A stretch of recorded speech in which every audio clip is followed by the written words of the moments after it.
Hi guys, Really Rita here, and I have a story time. So,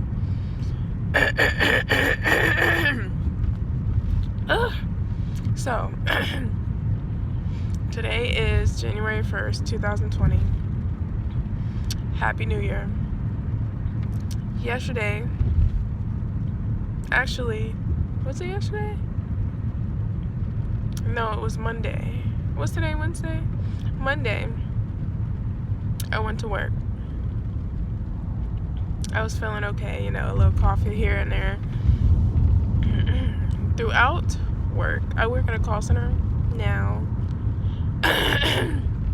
Throughout work, things just started to go downhill. I started to get a headache. And I'm like, okay, it's just a headache. I can make it, whatever. But then I started to get hot. And then cold. I'm usually cold throughout my shift because they like to keep the air on for some reason when it's even 40 degrees outside. I think that's why I got sick anyways. But anyways, so I was hot and cold, and then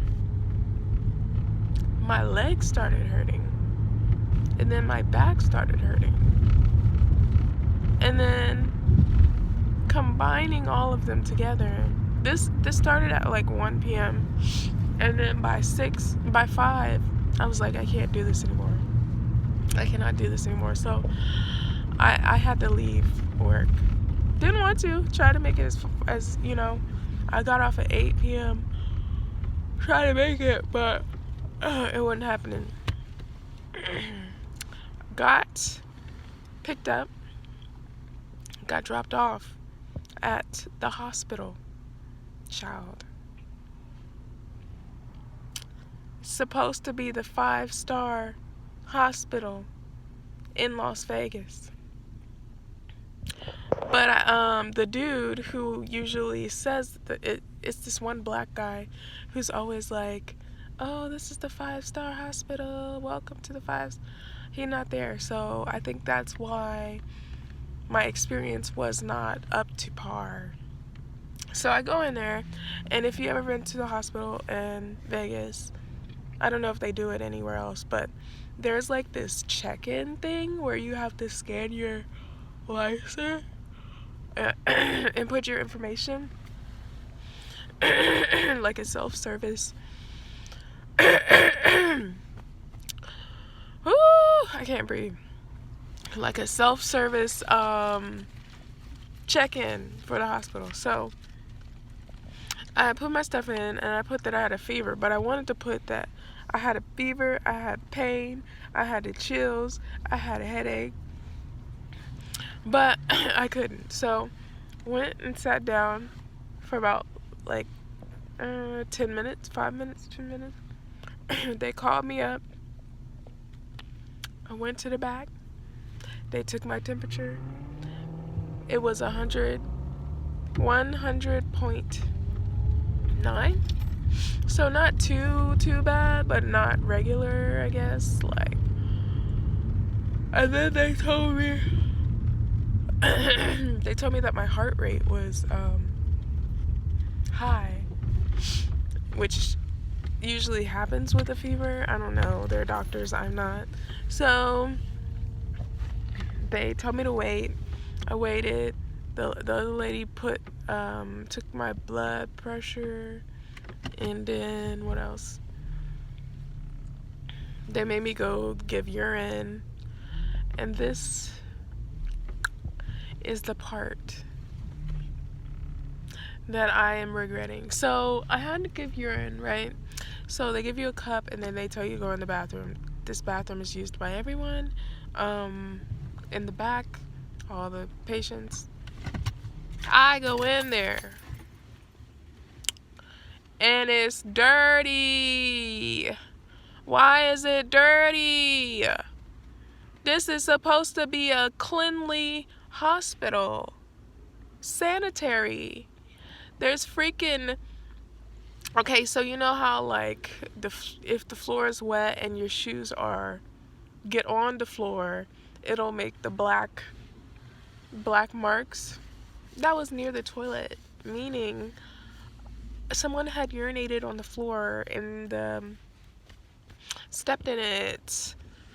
And inside of the toilet, there was tissue with blood on it. Child, I was disgusted. But I had to pee. So you know what I did?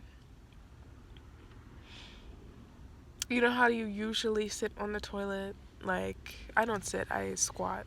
So, like, you know, the regular normal people sit on their squat on the toilet. I went from the side angle and I squatted over the toilet to get my urine in the cup. I may have sprinkled on the toilet, but at this point it's dirty and I don't care.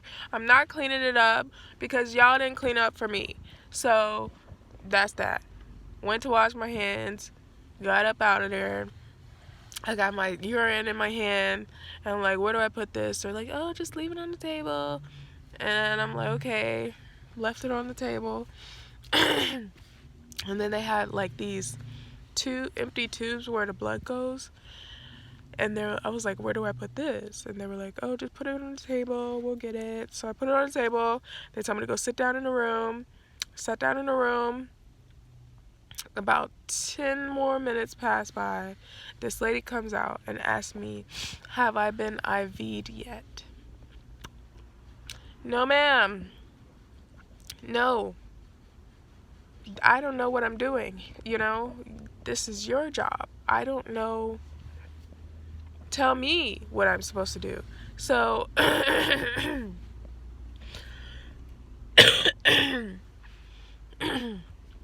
it's hard. I don't know. It's hard out here for me. So she brings me back, and I sit in the room where they take your blood for about 10 more minutes before somebody even attempts to take my blood.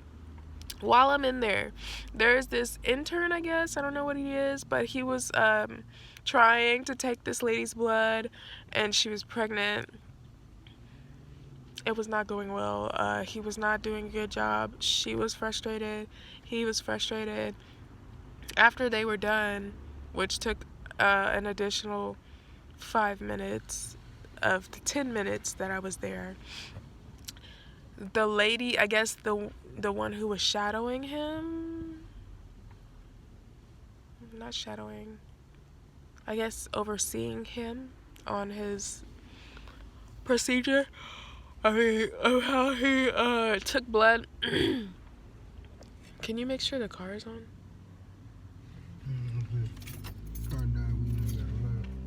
My phone's gonna die. Anyway, so she got one of her tubes that he had taken of blood. She said it was clotted, and they were gonna need another one. The lady who was getting her blood taken said, no, that's it. I'm done. No more. I can't take no more. You're not going to get no more. I'm done.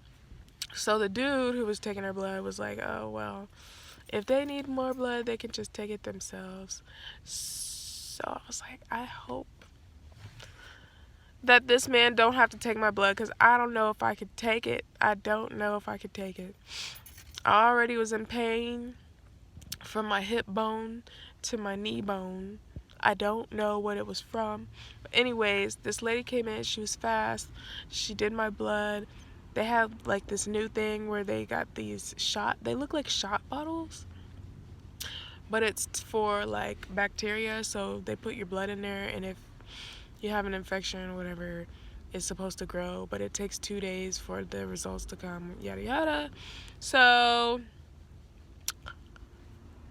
then they take me out the room into the hallway in a recliner that was probably not clean, next to, in front of, not trying to make fun of nobody, but she looked like she had used crack. She looked like she had used crack. the black lady. She was a black lady who was sitting behind my recliner. And in front of my recliner, there was this old white lady. And I'm like, okay, what is going on? So the nurse who had took my blood was like, we don't have any rooms, period. I was like, wow. So I was sitting there, then this dude came, he gave me a paper, or well, actually he was like, oh, we're gonna have to take x-ray. I'm like, okay, for what? Are you guys trying to see if I have pneumonia or something? He was like, no, one is for a heart something, and then the other is for abdominal. Oh, okay. Sure, whatever. So, go do that, come back to my chair. Then there is a room right next to the hallway or the recliner. So we're in a hallway. My recliner is on the left side of the hallway. The right side, there's a door directly across from me. The door opens, child, and it smells like poop. P-O-O-P. Fecal matter. There's a guy in there saying I need a call button, yelling outside to everyone, if anyone can hear me, can you tell someone that I need a call button?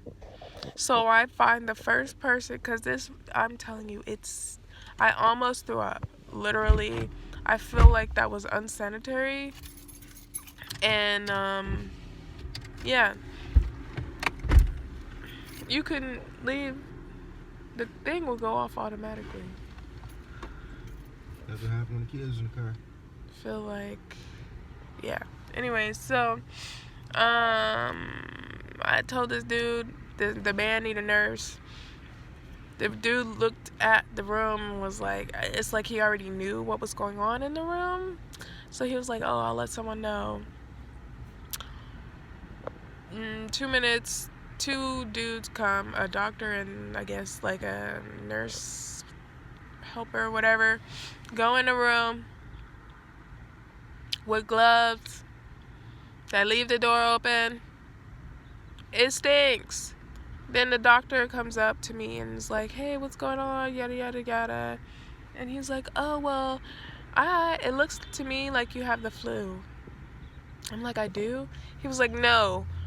It's just, I can tell this is like a textbook scenario. If I open the textbook, your symptoms point me to the flu. I'm like, okay. So he's like, oh, your labs haven't came back yet. Sir, why are you pre-diagnosing me? Aren't you supposed to be sure? Like, so 20 minutes go by. He comes back and the door opens up again, the poop smell, and he's like, yeah, all your blood work came back fine, your x-ray, everything looks good, it just looks like a case of the influenza. Sir, how do you know that I have the flu if everything looks okay? If my blood work is fine, how do you know I have the flu? Like, shouldn't it be in the blood, or shouldn't there be a sign of a virus in my blood work for you to tell me that I have the flu? Whatever. So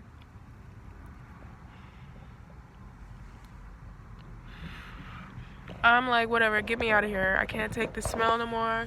He prescribes me some naproxen inhaler, which I think I actually have on me right now. An inhaler, some flu medicine. Also, he was like, oh, have you got your flu shot? No, sir, I don't do that. I don't believe in that. He was like, yeah, well, you need a flu shot every year. That way you won't get the flu, sir. No, that's not going to happen. Period. He gave me some medication for the flu, but I'm done. but I'm not taking it. I just been taking some NyQuil and using this. But yeah, I thought I was gonna be in the hospital for New Year's Eve or New Year's because I was in so much pain. Update. Mountain View is the hospital.